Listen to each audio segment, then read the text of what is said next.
আসিফ হুজুর ঠোঁটে লিপস্টিক দেয়।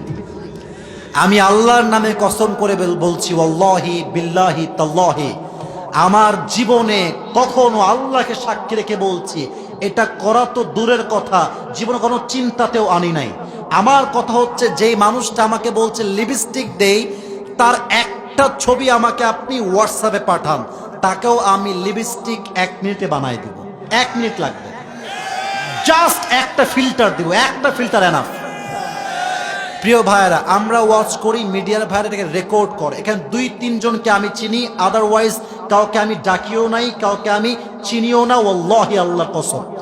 কিন্তু ইউটিউবে যখন আপলোড হয় ভিডিওগুলো, অনেকে টিকটক চালায়। আমার কোনো টিকটক অ্যাকাউন্ট অফিসিয়াল নাই। আমি আল্লাহকে সাক্ষী রেখে বলছি, আমি কোনো টিকটকে নিজে ভিডিও আপলোড দেই না, অনেকে আমার ভিডিও আপলোড দেয়। এখন কথা হচ্ছে, এই ভিডিওগুলো অনেকে ডাউনলোড করে নিজের মতো অ্যাপসে নিয়ে গিয়ে শর্টকাট এডিট করে, ফিল্টার দেয় ইচ্ছা মতো। সে একই ভিডিও যেটা ইউটিউবে কোনো ফিল্টার নাই, ওটা যখন ফিল্টার দিয়ে ইনস্টাগ্রামে, রিলসে, টিকটকে আপলোড দেয়, তখন দেখলে মনে হয় আর্টিফিশিয়াল একটা ঠোঁটে কালার আছে।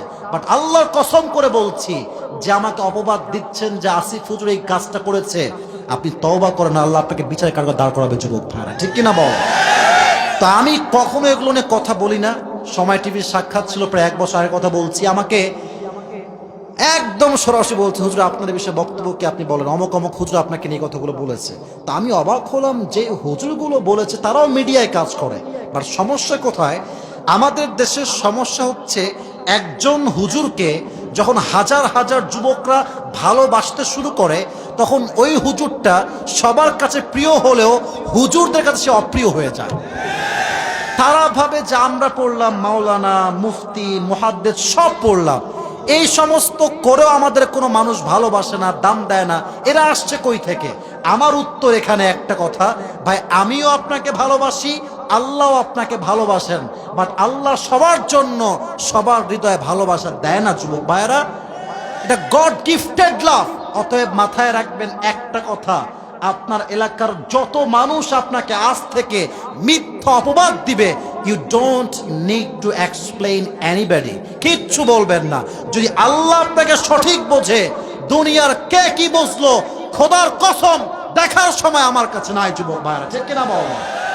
নিজে ভালো তো দেশ ভালো, নিজে ভালো তো সমাজ ভালো, নিজে ভালো তো পরিবার ভালো, ঠিক কিনা বলেন? আয়েশার সবর তাকে কোরআনের মাঝে সম্মান দিয়েছে, তাকে নিষ্কুলুষ করেছে, তার সমস্ত দাগকে আল্লাহ নিজেই তার আয়াত দ্বারা মুক্ত করে দিয়েছে। সুবহানাল্লাহ পড়বেন না আপনারা?